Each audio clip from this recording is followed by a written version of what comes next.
मोदी जी को बहुत बहुत बधाई देता हूं कि लगातार तीसरी बार देश के प्रधानमंत्री बनने का एक रिकॉर्ड उनके नाम पर स्थापित हुआ है। हमारी ओर से शुभकामनाएं हैं।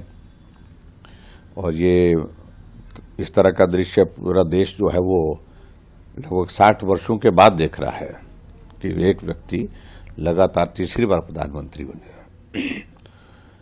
स्वाभाविक रूप से उनके किए हुए काम पर देश ने मोहर लगाई है, उनकी नीतियों पर, उनके परिश्रम पर। जहां तक वर्तमान सरकार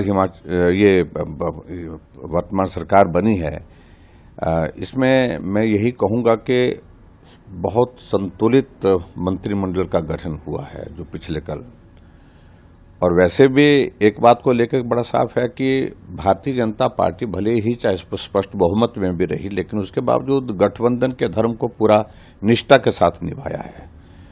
और उस दृष्टि से अब भी इस मंत्रिमंडल के गठन के संदर्भ में अगर हम देखें तो सभी जो गठबंधन के जो हमारे एनडीए के जो पार्टनर है उनको अकोमोडेट किया है और बहुत संतुलित मंत्रिमंडल है और जो प्रेरोगेटिव प्रधानमंत्री का है।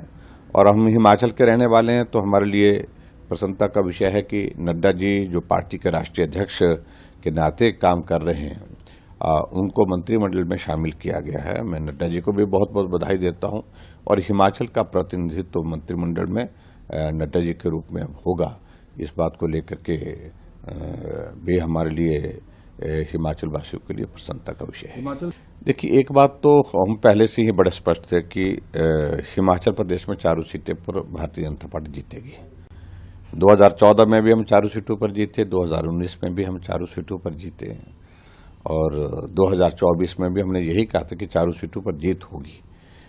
ठीक है, कांग्रेस की ओर से मंडी सीट को ज्यादा फोकस किया गया था, बहुत गंभीरता से लड़ने की कोशिश भी हुई और उस दृष्टि से मैं कह सकता हूं कि उनके प्रयास में हमने देखा भी कि अगर हिमाचल प्रदेश में अगर लोकसभा की अगर चुनाव की अगर बात कहें तो लड़ी जो सीट उनने पूरी ताकत के साथ लड़ी तो मंडी लड़ी।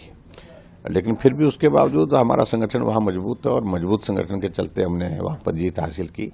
और मैं इस बात को कह सकता हूं कि शानदार जीत हमारी वहां पर हुई है मंडी में।